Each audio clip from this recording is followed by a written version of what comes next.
Welcome to the Future Generations Podcast, providing you with the world-changing content necessary to inspire you, your family, and our planet to a life of optimal health potential. We'll help you make the choices that powerfully influence the lives you bring into this world. It's time to strengthen our resolve to do better now and for our future generations with your host, Dr. Stanton Hom.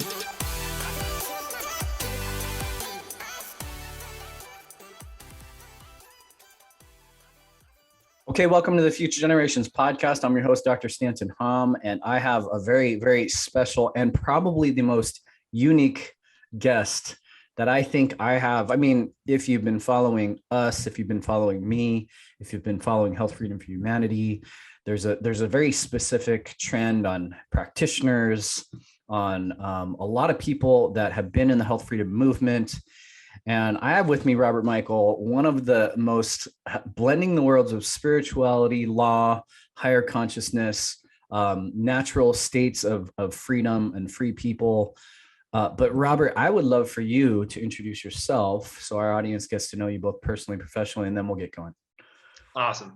Yes. So Robert Michael is my public name. I don't give out my private name. There's a reason for that. And I basically woke up about 12 years ago, long before anything COVID, and I started to see, wow, the potential for what's coming down the pipeline is exactly what we're seeing today. And I remember sitting back and joking with some of my friends because I became aware, and I was the nutball at that time, right? Except for the little tiny clique that I had of friends that got this stuff. And it was like, man, when this all breaks open, we're going to be sitting back and going, hey, welcome aboard, and it's kind of like that's what's happening. So I dove heavy into the law only because it wasn't about me, getting out of trouble, getting out of debt, all these things. It was about the fact that I saw this is wrong. And when I say this, it is an entire planetary slave mechanism that is now being shown through COVID, which is a great enlightening type of walk that we're all doing. So I made it a point to say, how am I going to help humanity? What can I do? And God just kept dumping more and more on me, and then said, go out there and do this. So not only can you speak it, but you can show people this is what happened when you did this, when you did that. And the reaction that came back is the truth of the matter. You don't need to go into textbooks and all that and give people, although I can, the truth of the matter is in the reality that we experience. So that's what started me on my journey. And so at the end of the day, you just had an event, and I rarely have these moments where I'm like, FOMO, I rarely do. I'm usually like present time consciousness. I love being where I am. I'm grateful for my life. And then when you come through with this, I think you said 12-hour event, like it, and then cover the things that you do cover, it made me feel like, holy cow, how could I not be in those seats right now? And no. Did you want to just touch on a little bit of that? I know it's 12 hours. I know you can't encapsulate it in a couple minutes, but I'd love to know what some of the major topics were. So there's so much to cover that even that 12 hours was just a scratch on the surface. Wow. Yeah. So my seminar is to teach people what your true freedom is and show you the finer points of why you're enslaved in a cage that you can't see. Okay, so you think you're free and you think you have these rights and those rights, but you really don't. You don't have any of those, and those were taken from you at birth. So I walk people through how it was taken from you at birth and how if you fight for those rights back, you're going to lose, because it's not about fighting. It's about inhabiting them. You still have them. You just have the illusion that you lost them. But what they did was they took your rights and they exchanged them for privileges. And when you fight for your rights, what you're actually fighting for is privilege, right? And we don't want that. We want to go, oh, no, let me go back to my rights. Here's where my rights are. Now we're on a whole different ballgame. So in the seminar, I walk people through the finer points. How did this happen? And what were the key elements, or are the key elements that put us in this invisible cage where we think we have to fight? Because the most powerful thing we can do is not fight. That doesn't mean we don't defend. It just means that we are more intelligent than that, and we are going to come at you. We're going to draw the line in the sand, and the minute you step over that, now we have our swords and shields up. But we're not going to do that at first. We're not going to encourage the fight, because that's how the war machine keeps going. And we've learned that that's a major key. So that's what the seminar was about, is here's how we unravel that, or from our perspective of what we've seen. It's a wild time, because I've been thinking about that a lot lately, because, you know, you watch Jeff's videos and he just navigates the craziest of the crazies, even in LA. And he just walks through with confidence, love, certainty. And he's just like, yeah, call the cops. Yeah. Like, here's the law. Yeah. You know, like, sure, you know, like, no problem. And it's such a gnarly thing, because most people feel like they have to fight. Most people feel like they have to defend something, or they go into it begging and pleading for something. And at the end of the day, you're telling us that it's virtually like not even flipped on its head. It's just like a completely different polar universe, it seems like. Absolutely. That's a great way to explain it. So it's a complete reversal. And what we get into is a lot of the Bible stuff. Not that we're religious or pushing religion. The reason we use the Bible and why we're so bent on it is because we know that's the Earth's playbook. That's how they wrote this. That was actually very well planned out as like the business plan for Earth Inc. So we look at that and we go, in the Bible, it teaches us we don't have to fight, and fighting is what they win on. So if we look at the Earth now in the present day, what they've done is they've changed everything into a commercial operation. So every interaction between humans where there is some sort of consideration, that's a contract, that's an agreement. So when you walk into the local store and they tell you to wear a mask, well, that's an offer to contract, right? Oh, well, that's an offer to contract. Do you want to contract with me for my services? Then you have to wear that mask. The problem for those stores is they go, oh, well, we're private, we can tell you to leave. Not under public accommodation, you can't. I'm in here saying I can't wear this mask because that's a religious belief. It's not about my, and you don't have a right to know my medical information if you want to top it off.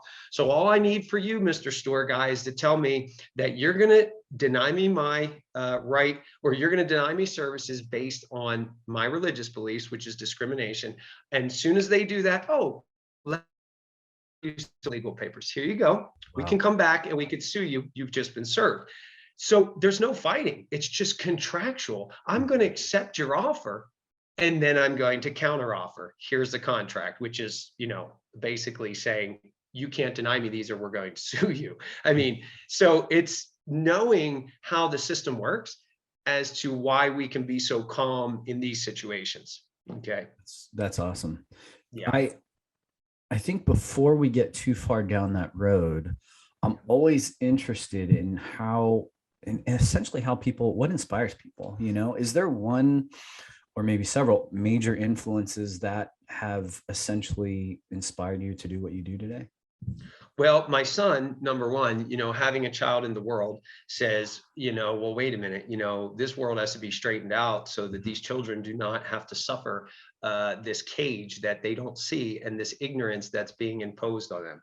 Wow. So that was really one of the biggest motivators. And then the second would have been when my parents started experiencing their foreclosure in 2008. After working their whole lives, they were looking at bankruptcy for the third time in their life. And they're not educated. They were high school educated, that's it. But they're the hardest working people in the world. They're honest, they're honorable, they welcome you into the home. And they were just irate. How can this happen to a good American family that supposedly has the ability to reach the American dream? And that's when they started realizing it really is a dream, because it never comes to fruition, even though it looks like it can, right? So that motivated me too, to say, you know what, something's wrong here. I need to look into this. And the funny thing is, when I say look into this and go down all these rabbit holes of law and everything, the thing that drove me the most, again, was the fact that this needs to be done for others. I'm okay. I'm a contractor. My finances are okay. Life is good. I don't need to do this. But I did it because God said, yes, you need to do this, because it's not right for your neighbor, whether you're cushy or not. That's been a mantra of mine for a long time. I would say ever since maybe the first episode of this podcast. But at the beginning of all of this, I mean, my background is that I consider myself in this kind of awakened health freedom movement since I got out of the military in 2005, so 16 years. And so I started to research anthrax and smallpox and all these different programs, and came at it that way because I was in my mid-20s with chronic problems that the military, one, didn't even see. They're like, oh, you're the healthiest person, that go out and do your thing. And it's like, okay. And then I moved here to San Diego, and my brother's like, you got a lot of problems, and here's probably why. He's a chiropractor as well. But since I've had my kid, it's like something is just, it's crazy to me to think that this is going to be normal. Like not what the old normal was, because that was already shit. And then now it's like the level of oppression, enslavement. I love that you use that word, because that's exactly what it is. That's driven me in the deepest way too. And so how old's your son? My son is 15 now. Wow. So you have a teen. Yeah. And he's 6'5". Jeez. He's going to be huge. So I got to ask you, have you met Alec yet? Alex? Oh yeah. Yep. So you've met Alec. Actually, when we were in Kansas, in Wichita, which is, by the way, you're the first speaker we sat in front of up at the front stage. And I was super moved by what you had to say, man. So now I think okay. I like get this photographic memory. So are you 6'5" as well? No, I'm 6 foot. Because I met Alec. Taller than me. I was like, Alec is a beast, and then your son's 6'5". I was like, looking at you in the camera, it's like, I don't know how big people are, Right.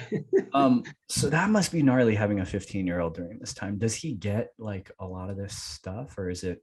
The funny thing is, he has no interest in it yet, of course, but my son is very much like, you will never tell him what to do. You will not knock him off of who he is, and he doesn't care. He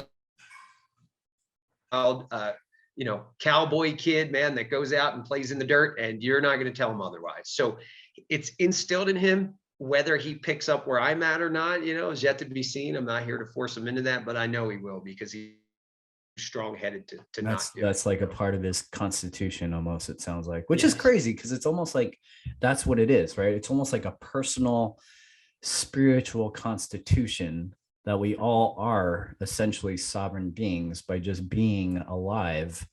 And at the end of the day, who can actually own or tell you, otherwise? Right. And that's it. You just touched on something super important. Who can tell you that? Only those that you've agreed to allow you to tell you that. And people go, well, I don't agree to that. Well, the thing is they get your agreement by implication, not just by words. Wow. And they get your agreement also by signature. And there's plenty of those lined up that we can go through starting at your birth. And honestly, our parents sold us down the river, and we sold our children down the river, but we didn't know it. Well, now we know how that happened. But that's a great point. Yes. Who can be more powerful than you? No fiction, right? Government is nothing more than a fiction. So that's a challenge. And I'll be honest with you, I don't know. I look at them as frames, so like your worldview is a frame. And I never, until I started to listen to your stuff, I never thought about those frames being jails, right? That looking through the lens of an American citizen is actually looking through a frame that in some respects will restrict you just in essence, but you're saying it's actually in reality, reality. And I'd love for you to go down that route if you don't mind explaining that further. Absolutely. So the whole world is set up on an economic structure, right? So let's go to the very, very beginning. Mm-hmm. Back when we had to hunt and gather, if we didn't have food, we wouldn't survive. Mm-hmm. So it was very easy to control a clan, if you will, if you were able to cut off their food supply. Or if you were ousted from the clan, you would surely die because you didn't have food. So they replaced that with money. Well, once we bought up all the resources, now you need the money system. Then we look at the money system and we say, oh, I have money. Well, you don't have money. You never had money. All you had was debt, because the entire system works off debt. And what they did was around the 1700s, the Rothschilds and stuff started to figure out, well, if we loan the government money at compound interest, if we take their gold and we hold it for them, with interest, by the time so many years goes by and they're paying us the interest in gold to hold their gold, they're going to be broke. And that's why Mary M. Shell Rothschild said, I care not who makes the laws. I own the money, right? So the cage is the money system. The cage is who is providing for you, right? We own the cage. And that's a hidden cage. So people go, well, I'm fine. I got a couple million in the bank. I'm in no debt. I'm not in any cage. I can do whatever I want. Okay, well then go do whatever you want that doesn't hurt somebody and watch how the law comes at you. Real crime, a crime needs an injured party. It needs an injury and the intent to perform the injury. Well, smoking weed is not a crime. You didn't harm anybody. Shooting heroin, while not good and completely horrible and killing yourself, you're not hurting anybody, right? These are victimless crimes. So we live in this cage where we think that we have freedom as long as we follow the literal 8 million laws that have been written in this country. So how can we not be in a cage? And it's funny, there's a maximum law. It says, ignorance of the law excuses no one. Now, how can that be true if there's 8 million laws? It's literally impossible because they're not laws. They're contractual obligations. So the cage is through the economic system. Yeah. And I say that because that's how they took control. And then everything else is built underneath of that, which, by the way, military and banking are the two things that keep us in that cage. So I was laughing just now because here I am in California where, I mean, from Newsom and the recalls and being active in our county and, speaking in front of county supervisors and honestly feeling like I'm doing something, feeling like I'm impacting. And I've been sitting back lately and some people have been asking like, is this doing anything? And I'm like, no, well, yes, but no. And absolutely, but probably not, in a sense that, are these jokers listening? Like, are they even in any way, like, do they care? Like, the answer is no, because even our county supervisor in San Diego is a member of the World Economic Forum. And so oddly that you would say things like economics and military keeping us in the cage. And then there's this whole globalist organization and probably roots all the way back to the Rothschilds and the richest people in the world. I don't know this data, but you're absolutely right. Because I even have in this. Your intuition. Like I literally have this book that I ordered that was $9, right? And it's like, I just wanted to read like the founding documents of California. I did. And you read through like the initial parts where it's like our version of the Bill of Rights for the state.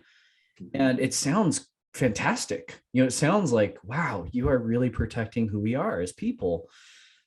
But you go further, because this is like, you go further and you're like, why the hell is there like transportation?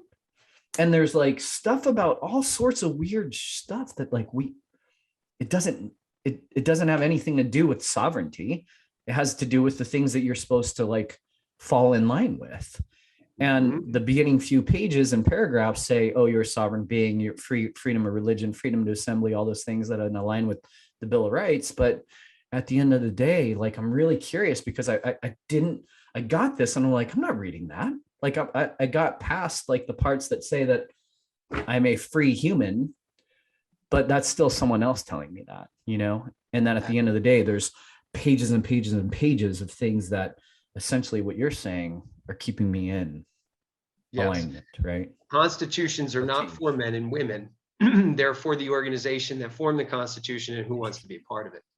Wow. So getting to your point, like what's all this stuff, right? Yeah. I'll tell you, it's called police powers, okay? Police powers allows them to create things for health, transportation, all of that, okay? But here's the caveat. It's only if you agree to that. It's supposed to be only if you agree to that, right? Because in this country, you are free and the laws are subjective. In other words, when you drive down the street and you go over the speed limit is saying, hey, slow down because it's not safe for you. It doesn't say slow down because we're going to fine you, right? But when they pull you over, they fine you. And here's why. Right. Because those police powers are allowed to be given to what's called a municipal corporation. Okay, so the state of California is the municipal corporation that was created from the California Constitution. They're not the same. So when you're reading the California Constitution, it doesn't apply to the state of California, the municipal corporation. It only does to the extent of what they're allowed to do with their police powers and things like that.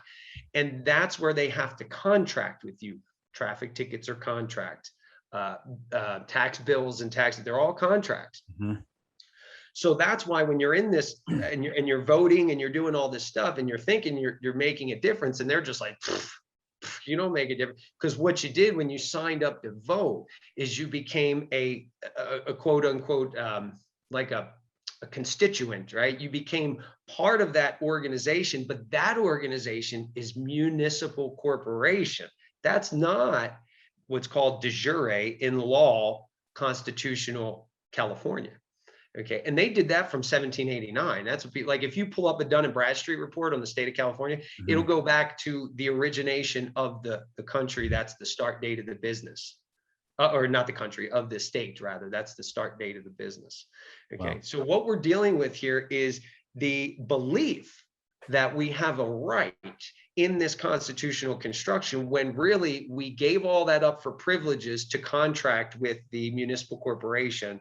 And we have to do what they say because we're part of that corporation now. That's why, as much as it pains people, I try to tell them, when you register to vote, you have solidified your enslavement, because you must, and this is very important, you must be a US citizen to vote. Mm-hmm. US citizenship only exists within the 10-mile square of Washington, D.C., Guam, Puerto Rico, territories owned by Washington. US citizenship does not exist in California, Alabama, Florida. That's state citizenship. So if you read the 14th Amendment, it says there are two citizenships, okay? The first is your state citizenship. The second, which they make the first in the 14th Amendment language, but is United States, you must be subject to the you must be, born or naturalized in the United States. And there's a caveat to that, and subject to its jurisdiction. Now, wait a minute. If I'm born or naturalized in the United States, how does it not automatically make me subject to its jurisdiction? Mm-hmm. And here's the answer. Article 1, Section 8, Clause 17, okay, of the Federal Constitution. I'll give you a second to write that down. So Article 1, Section 8, Clause 17 says the United States shall have exclusive legislation, meaning it can only legislate over this area: 10 miles square, Washington, D.C., territories and possessions, and any land sold to it by the legislature of the state. What that means is these COVID mandates that's coming down from the U.S., they don't have a right to enforce those in the state. Our sheriffs should be going to them and say, you better get out of here. You don't have any right to do that in this state. And that's, if you're familiar with a guy by the name of Sheriff Mack, that's what he teaches. He's constitutional sheriff. Okay, so we're tricked to believe that we're US citizens and we sign off on everything. We're actually nationals. We are American nationals. We're non-citizen nationals, American citizens. Okay, and this is so important, and it's so hard, man. It was hard for me to realize these guys have duped me the entire time. Let's real quick, just so everybody can grasp this. The United States citizenship was created after the Civil War by the 14th Amendment. What happened was, if you follow the history, when the slaves were freed, just read the proclamation, okay? The Emancipation Proclamation says very clearly, as a fit and necessary war measure. That's why the slaves were freed. They weren't freed for freedom. They weren't freed because Lincoln was a nice guy. They were freed as a war tactic. So once they were freed, the United States said, well, they can't vote. They don't have any right of suffrage. They can't go into the state and vote for these state rights or anything. They're not allowed. So we need to create a citizenship for them. Hence the 14th Amendment, which is shrouded in controversy as not being ratified properly. But they pushed it through anyway. Now the US citizen was created, and then over time, they taught us to believe that we live in the United States. I've got case law. I've pushed this, I've shut courts down with it just on that simple fact alone. So that's a big one. And I'm going to let everybody kind of try to take that in. That's a little bit hard to follow in some respects. So essentially, so you are not then a US citizen? No. I'm assumed to be one, right? Like they'll assume me one at every turn. They'll assume me. Of course. But it's up to me to assert that I'm not. And so was there anything in particular that you had to do to change that status, or that's just the truth? Well, that number one, it's just the truth, but it's always good to document or to declare. So yes, I do a process where I put my own declaration on the public record, and that's how I declare it. And then I can always refer to that.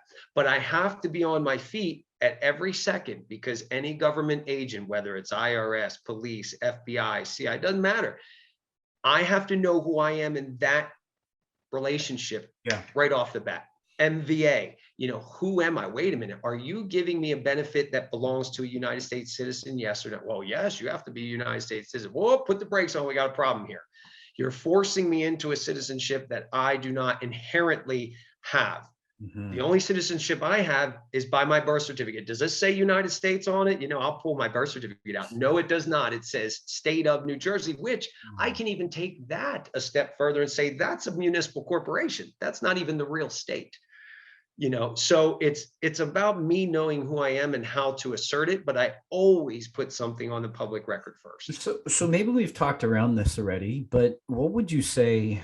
Because I always believe that void goes to value. Like anything that we perceive as missing, like especially in the last 16 months, I've seen so many people just become either super fired up with a new sense of purpose, or they found new community in the face of so much what we obviously are seeing, like attempts at enslavement or further enslavement and tyranny. What do you think is one of the biggest challenges we face today as a people? I think ignorance is one that's super huge. I think that's probably the biggest. We need to wake up. We need to not be so ignorant and just take people at face value. We need to not even take our studied professors and stuff, because they're ignorant too. Bless their hearts. Maybe it's not their fault, but that's the biggest challenge I think we face. And we need to get people up to speed on what's really happening, because COVID's just a symptom. That's not, the root is that economic human slavery. That's the root. And that's going to take time. But I think what's beautiful is people are becoming knowledgeable, and the ignorance is fading. And as the ignorance fades, the veil is lifted. So I think that's one of the biggest challenges right now. And so explain economic human slavery.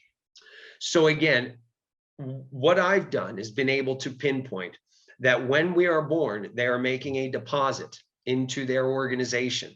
Okay. And it's because of that deposit of our property. The property is your name, your footprints. Oh yeah, your rights. Rights are property. People don't think of rights as property, but if you look in the law, rights are intangible property. Your rights, that's all deposited with the state. From there, they're able to use that deposit to make money, tons of money that you will never see, because it's made in securities and traffic tickets and things that you sign. Like, you think you sign a traffic ticket and you pay it. No, they're responsible to pay that bill. And here's why. They've taken all of the money from us.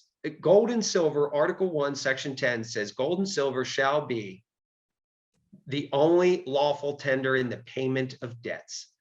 So if that's the only lawful tender in the payments of debts, how are we paying debts with a $5 Federal Reserve note, which, by the way, the note, the definition of a note in banking law is a debt. It's a promise to pay. So if I have 5 promises to pay, how did I just pay that traffic ticket?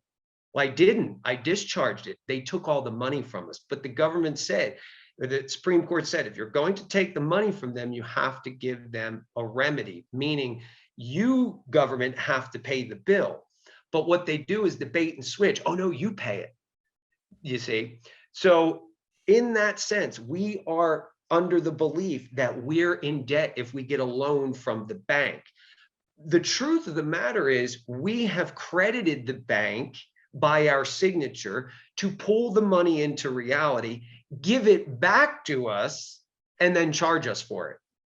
Interesting. They used our credit to create the money, give it back to us, then charge us for it. So everything is tied to that deposit that was happened at birth, and they enforce it by military muscle. In other words, don't do what we say, and this is what will happen, right? Mm-hmm.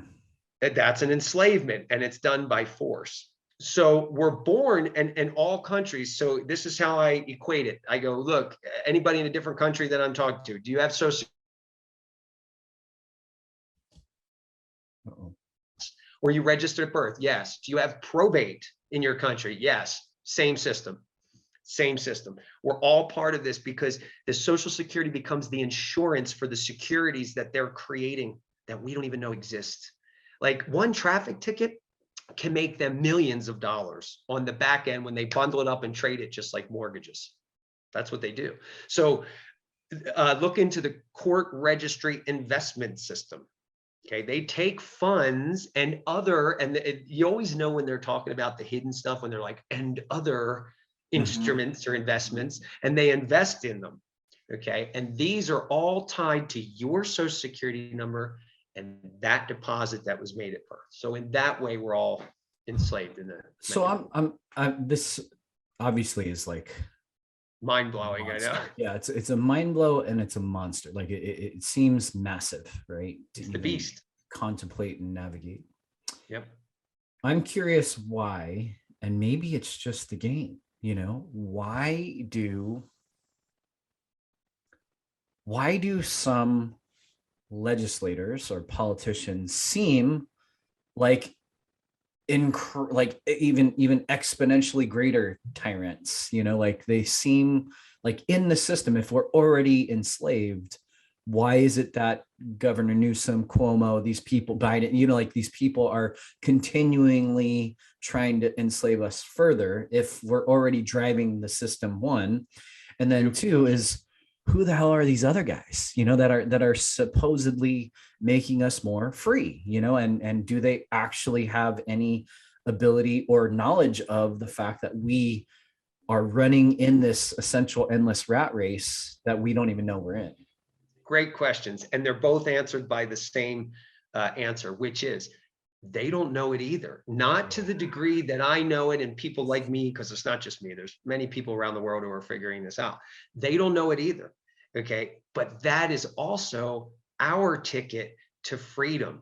Because when I walk into a courtroom, which by the way, I just want to preface with, I don't advocate anyone that has done something to break the law on purpose. I would never do that.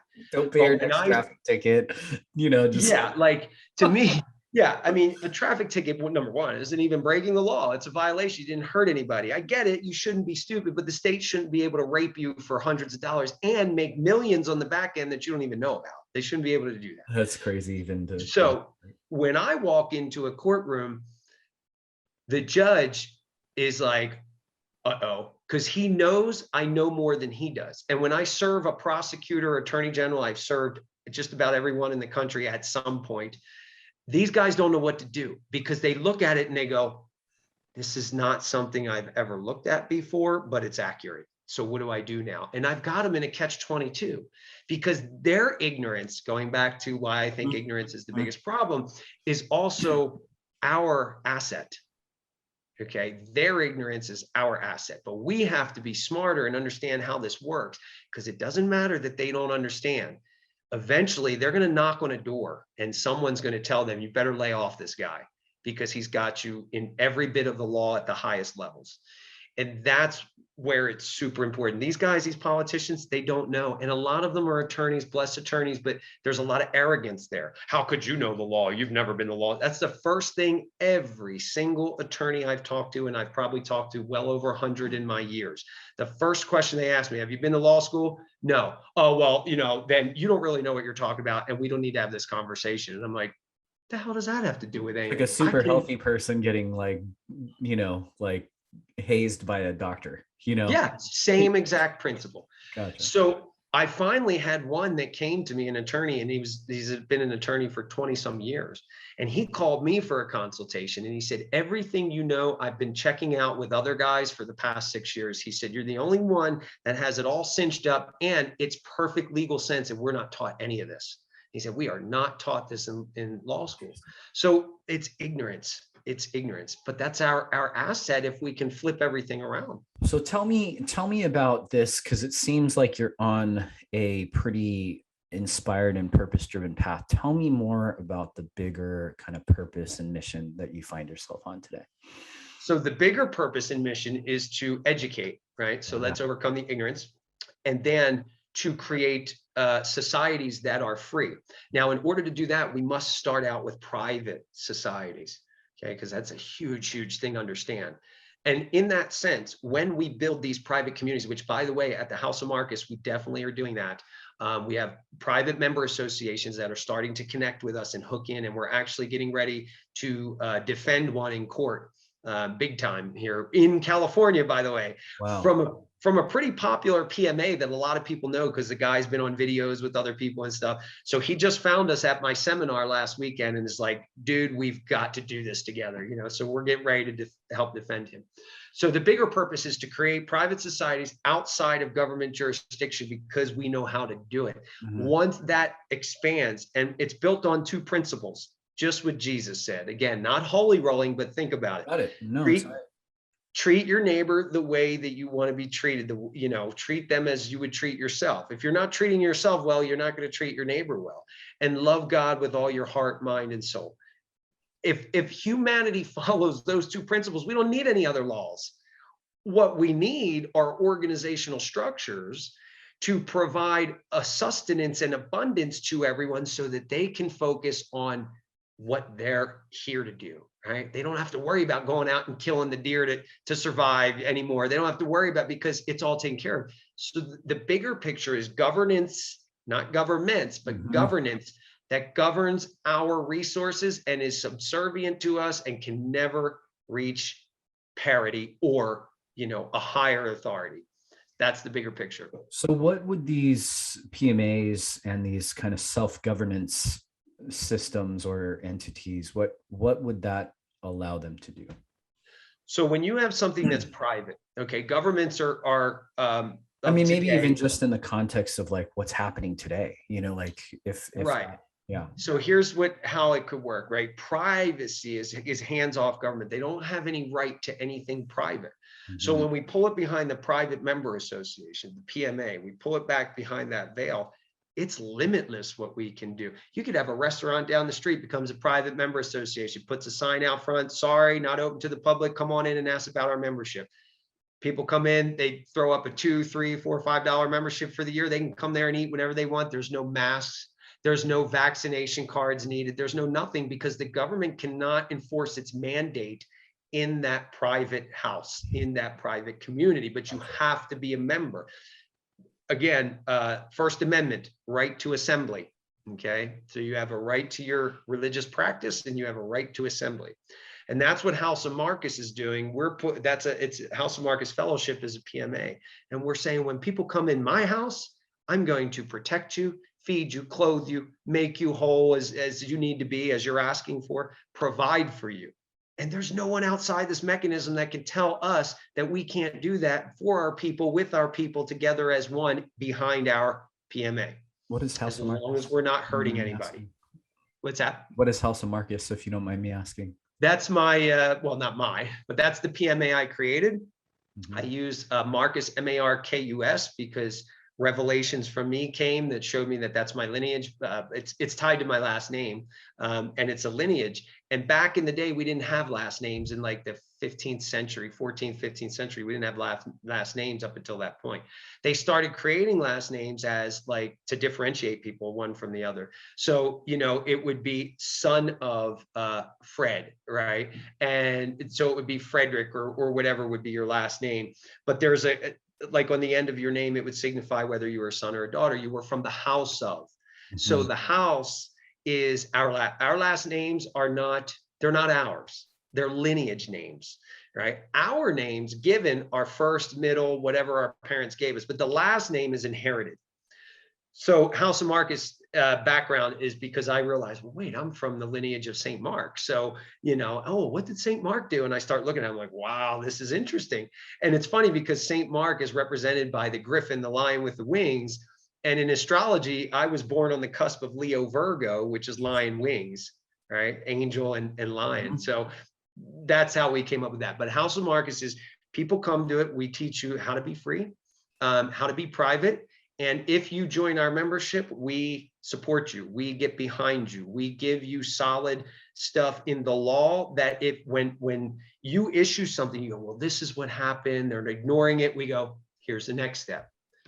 Now we're going to get behind you. If you need an attorney and they don't understand this stuff, we've got a 24+ year litigator that's phenomenal who will walk them through. This is how you litigate that on the public side. See, when I go into a court, I'm completely private. I don't get into any statutes and codes. I shut the judge down, the prosecutor, everybody in that courtroom. This is my courtroom. I'm the king. You all better back down right now. Many people can't do that. And you can't have an attorney do that because once you attorney for someone, what you're saying is I'm going to transfer their rights from the land, from them over to the state. So if you read the definition of attorney, it means to transfer your rights to the new landlord. That's what an attorney does. They're transferring your rights. Okay, very important.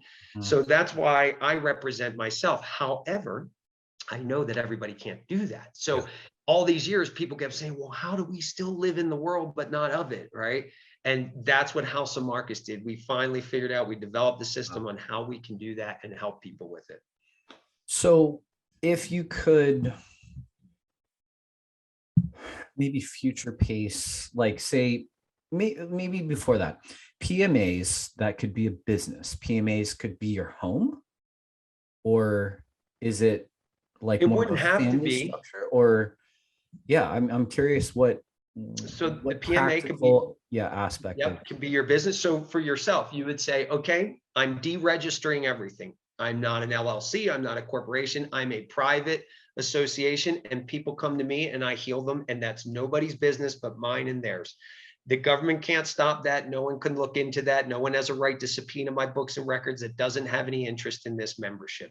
Bam. Hey, I charge X amount of dollars for your benefits, right? So in other words, you come in for a fee, a membership fee, very minimal, and then here's what we charge our members for these benefits.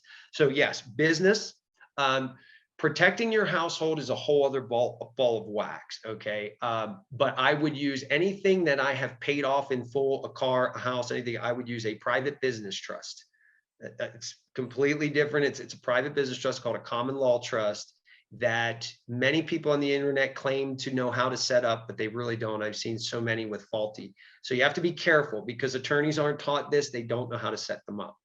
They're kept by the very wealthy elite because some of the largest companies in the world that you think are corporations are actually private business trusts. No, really? Oh yeah. Oh yeah. Some of the main oil companies and all, they're private business trusts. And that's why they do whatever the hell they want to. Yep. Okay. So I guess this might be more practical from, say, my business and say other practitioners, because we have a whole host of practitioners that are getting crushed right now. Yeah. Whether it's a certain state saying this particular license and this type of doctor is required to get a shot, or, like all sorts of aspects of things. I could literally pull myself and my doctors out of the system completely.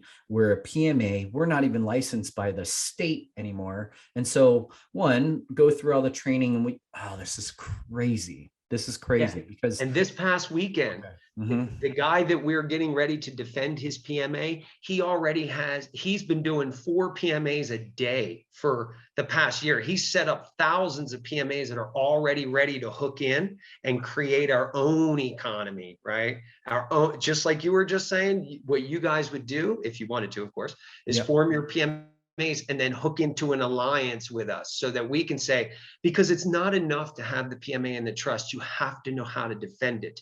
And very few know how to defend it. This guy is really good with PMAs, but he's stuck right now. He's like, how do I defend this? Because these attorneys aren't understanding. They don't want to hear it. They don't want to believe it. They don't get it. And that's where we're going to come in and go, here's how we defend it. And we're just going to shut it down. So yes, your vision was exactly spot on. I got that because you see people and people are like, oh, you're so brave. Thank you for your courageousness and speaking out. And it's like, on one end, I think about that. And I'm like, what does anybody, what are they going to tell us what to do?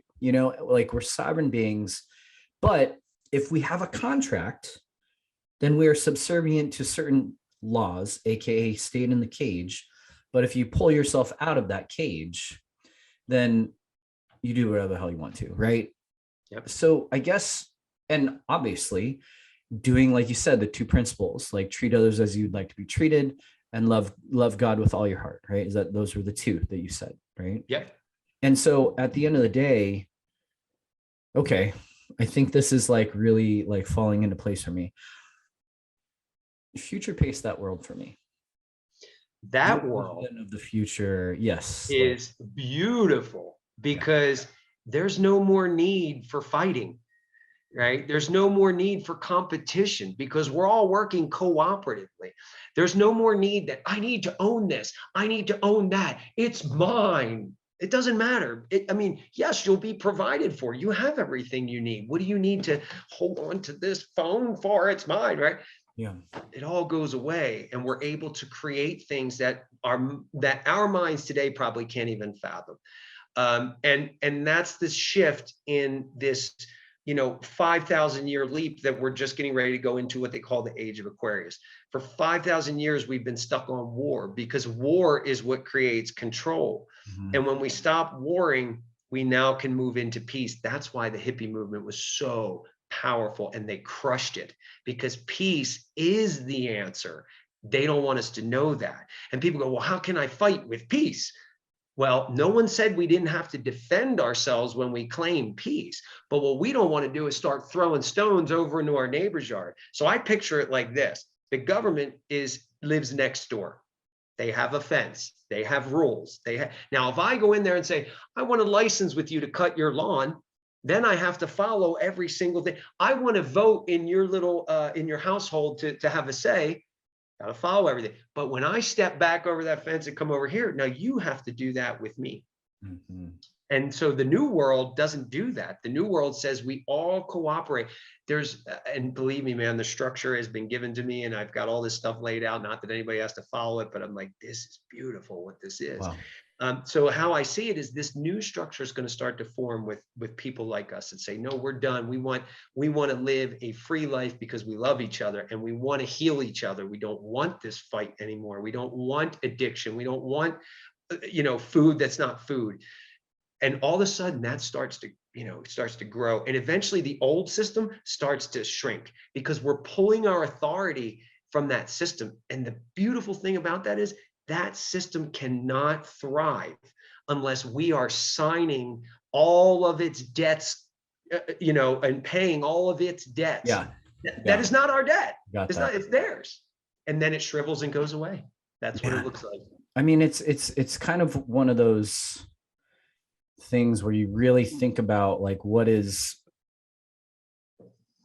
the world supposed to be like, like what you just said about the oil industry and their ability to just kind of navigate the world, whatever it is. And granted, maybe there are people with PMAs that are doing things that aren't in concert with those two kind of causes that you were saying about like treat others as you would treat yourself, love God with all your heart. And maybe every other entity, whether it's the healthcare system or whatever system, food system, maybe they're all there to kind of keep this whole machine going anyways, or even like you're saying, this phone, right? Maybe at the root of the technology driven by this system is a level of enslavement because we can't get away from these things, right? And so it's interesting to think about, because what if that one factor wasn't at the back of every other industry that is there, right? We're seeing the house of cards that is the healthcare system. We're seeing the house of cards that is the food industry. We're seeing the house of cards that is a tech industry. And we're seeing this mafia, aka cartel, that's continuing the machine. But what if that human creativity wasn't even a part of it?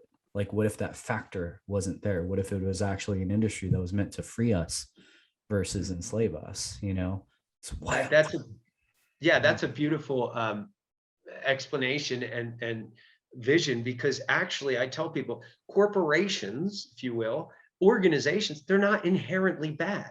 Like, think about it. What if we had a PMA and we had this, 70,000, 100,000 square foot building, and all it did was pump out organics for the community. But in order to organize that thing and keep it running for the community, it needs something like a corporate structure so that everything's in place. But it's not benefiting the guy sitting in the chair called the CEO or the shareholder. It's benefiting the people, and it can never benefit that one guy because it's strictly set up for the people. And here's the beauty of that. That's what you get when you create a trust. Right. The entire world is a trust. And people keep thinking corporation. The Constitution formed a trust. From that trust, they were able to do all of these other things. See, we're the beneficiaries of that, not the trustees. Trustees are the government. So, of the monstrosity of what you're communicating, which I think like I'm scratching the surface. And I'll be honest with you, I watched your lives, I watched a couple of your interviews, and I was like, I feel like it's a puzzle and it's right there. And I have to talk to you to actually see if I get it. What would you say is one thing that you could leave our audience with that they can do that immediately starts to move the needle in the direction of what you're saying? Our level of the biggest thing you could do, number one, is educate yourself, of course. But in day-to-day life, start realizing you're not the name, because the government has the name and the social security number, and they get you by simply saying, hey, John Henry Doe, that's me. Well, you're ours. You're our property. So the first thing we can do is to start wrapping our head around, we're not our titles. These titles are fictitious bullcrap that they've put on us. That's why my name is Robert Michael, and I don't say my last name, because I'm actually, every time I'm saying that, I'm training myself. When a government agent comes up to me, it doesn't matter who it is, what's your name? Robert Michael. Is Michael your last name? It's the last name I was given. Yeah, that's not a lie. Now they can't tie me into, well, we need ID. We need identification. I just identified myself. Right. This one little concept is so important. If people can start to try to understand, you're not your name. You're not your name. You are, just like you said, a sovereign being, that the only reason there's a name there is because your parents believed with all their heart that they were naming you under their lineage, not the government's. The government stole that name from you. So, well, they didn't steal it. We handed it over by handed it to under this. If you don't give it to us, and so we continually do that, right? We continually do that with every other contract that we essentially sign, whether it's a military contract, whether it's I'm going to vote contract, I get a DMV license, all these things essentially. Yeah. And I could give people a million things, honestly, that they could start to do today. That's the major thing to wrap your head around. Physically, though, keep in mind, guys, especially with COVID, if you get into an altercation somehow over the COVID thing and a police officer, somebody comes up to you, information is voluntary. It is not mandatory. There is no law on this earth that says you have to give them information. Yeah. So the first question is always, hi, officer, can I have your ID? Is it mandatory or voluntary? If he says mandatory, now you're under threat and duress. Oh, it's mandatory. So now I'm under investigation. I have a right to remain silent until I have my attorney. I can't answer any questions. Thank you. Done. You can push on me all day long. I'm going to keep telling you the same thing. Crazy how we are trained to be obedient. Okay, I got it.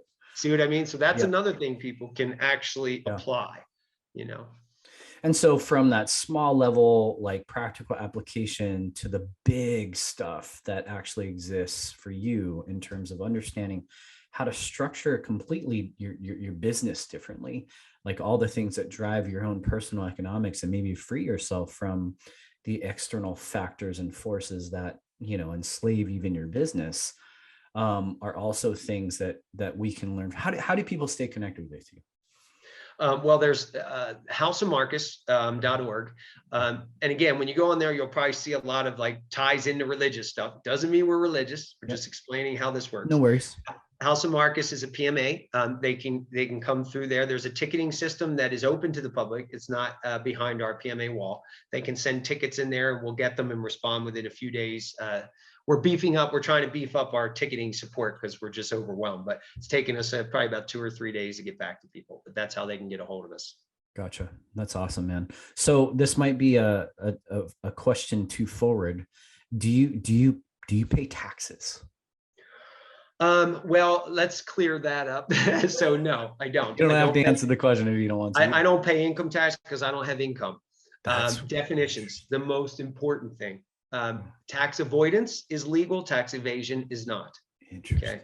So yes. So that's how the elite do it. They avoid tax. They do all these maneuvers that avoid the tax because it can't be labeled as income. It can't be labeled as this or that, depending on what you're doing with the money and how it's moving. So and some people do that within the system by having corporate entities, and some people do that outside the system. Absolutely. And being outside, here's the thing that binds you to tax obligation: the pen and the signature. Yeah. Right. Because you have to sign as a U.S. citizen. And what most people don't realize is the Internal Revenue Service is a debt collector. Yep. That's it. They are housed in Puerto Rico because they can't be here. They can't be here because it would be in the United States of America, because it would be considered racketeering. That's why they call it the RICO Act. Puerto Rico. I mean, they're telling you in your face all the time. Oh yeah. When you read the Internal Revenue Code, and they're talking about the Secretary of the Treasury, they're not talking about the Secretary of the Treasury of the United States. They're talking about the Secretary of the Treasury of Puerto Rico. And there is a federal court case in 1999 that clarifies that. Oh, bring in the secretary from Puerto Rico into this case. Oh yeah, it's clear as day. So again, we're all hoodwinked. We think that taxes pay for the roads and the schools, and all it does is it pays the interest on the debt. Yeah, that's it. Just the interest, though, not the principal. So I love it, because you just basically did exactly what I think every good teacher / speaker does, which is left some breadcrumbs for us to continue the search and knowledge. Because I mean, that will be the next thing that I start studying, is going straight to house and markets and understanding, what possibilities there are. Because a lot of people, honestly, whether they get it or not, they just want to go back to normal, right? Whatever normal is, right? And at the end of the day, what we're realizing is that normal before was already jacked up, and normal now is, one, for some, completely untenable, but they don't know what to do. And these resources, although completely literal parallel universe, like something that I feel like it's almost an opportunity, like literally this conversation is one of the first times I felt in a long time that I'm in the matrix. I'm addicted to the matrix, and I need ways to continually, practically, and maybe systemically move myself out. And I'm stoked about that, because I didn't know where it was. I didn't know what way I could move through the system as a free being. And I imagine there's all sorts of other things that you cover, we're going to buy our first home. What I don't even know the first thing about doing that in a free way or anything like that. Property, who knows, right? But at the end of the day, I think it's really important for us to recognize that we, in so many ways, to include just answering to the name that they know you by, is giving them the power over you, essentially acknowledging your contract with them. But it could be even it's way bigger than that. Well, it is. And here's a quick note on that. The reason they own the name is because you gave it to them, or your parents gave it to them at birth. Then they took that name and created a trust called Social Security. Well, guess what the name of the trust is? My name. Yes. So it's like Dunkin' Donuts is out there selling donuts called Robert Michael. It's not Dunkin' Donuts. It's a name called Robert Michael, but it's an organization. It's just called Robert Michael. They did the same thing. So when we answer, oh, that's our property. Oh, that's our property. That must be the trust. But when I go into court and I differentiate my name and lay out the trust, the judge is like, uh-oh, because he's caught in treason. You're now caught in treason. What are you going to do? Oh man, so many things that we could probably go down. Yep. Anyway, yes, we could. We could probably do this again, or I just need to go to your workshops, to your seminars, and start learning more. And then we can even have deeper conversations on what people can do immediately to actually start the process of extracting themselves out, or they should just come to you and be connected with you themselves. Absolutely. Let me make a quick comment on that. Yeah. I want everybody, because people say, how do I get out of the system? How do I get out of the system? Mm-hmm. And I say, you're not in the system. You never were. Your property is. And because it's the property that they claim the right in, that's how they're doing this. Yep. So we don't need to get out of the system. We need to put our interest in the property, and then say, hands off. You're not touching that. You're not touching me. Gotcha. Awesome, brother. I am so stoked to have had this conversation, because I think even though people, like listeners, I want you to re-listen. I want you to really dig into the different principles and the pragmatic stuff that Robert Michael shared with us, because at the end of the day, you know that you're feeling stuck. You know, you're feeling the level of enslavement. It's been revealed to us in the greatest fashion that it ever could have. I think it's one of the biggest gifts that they've actually done for us. This is show the real house of cards that exists, but the real intent behind the house of cards. And at the end of the day, you're telling us more than ever that we have the ability immediately to recognize that we are not a part of it. And so with that, I'm immediately going to go get my kid, because she's awake. I'm going to be navigating your website in a deep way, because I know I need to learn more. And I know that I have people in my community that I need to continually lead. And I know this conversation led to such transformative thinking and probably, hopefully, actions as well. So thank you, man. I really appreciate it. No, thank you, man. I love you. Bless you for your work. And the work that you're bringing this out to the people is just super huge. So thank you. And I can't wait to see you in October. Oh, man, I can't wait, man. Will your son be there too? No, he won't be there. Okay, he's like, right oh, on. Dad, I'm not traveling. Yeah, I'm staying here with my friends. 6'5", man. I was going to say. Yeah, that too. All right, brother. Have an awesome day, man. Thank you. Okay, you too, man. You're welcome. We appreciate you joining us for this episode of the Future Generations podcast. Remember to rate, review, and subscribe on iTunes and Spotify. For more resources based on today's episode, as well as more ways to inspire a brighter future for you and your family, visit us at thefuturegen.com. That's all available exclusively on thefuturegen.com.